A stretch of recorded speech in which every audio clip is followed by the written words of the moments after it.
আবু হুরায়রা রাদিয়াল্লাহু হতে বর্ণিত, তিনি আল্লাহর রাসূল সাল্লাল্লাহু আলাইহি ওয়াসাল্লামকে বলতে শুনেছেন, বানী ইসরাইলের মধ্যে তিনজন লোক ছিল। একজন শ্বেতরোগী, একজন মাথায় টাকওয়ালা, আরেকজন অন্ধ।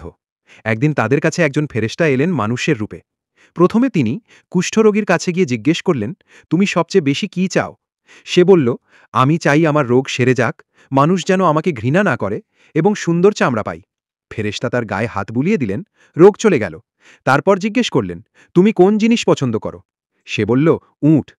ফেরেশতা তাকে একটি গর্ভবতী উট দিলেন এবং বললেন, এটি তোমার জন্য বরকত হোক। এরপর ফেরেশতা গেলেন টাক মাথার কাছে। তিনি বললেন, তুমি কি চাই?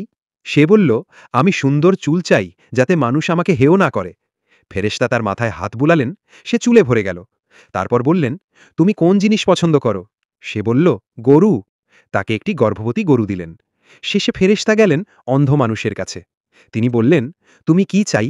সে বলল, আমি চাই আল্লাহ আমার দৃষ্টি ফিরিয়ে দিন, যাতে আমি মানুষের মাঝে দেখতে পারি।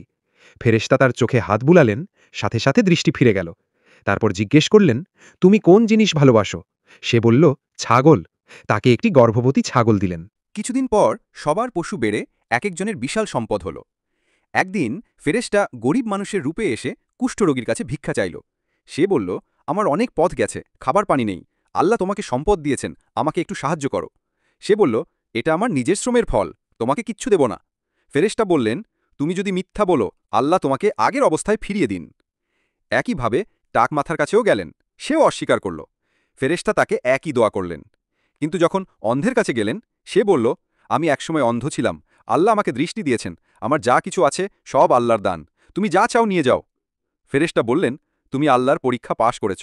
অন্যরা অকৃতজ্ঞ হল, তাই তারা আগের অবস্থায় ফিরে যাবে।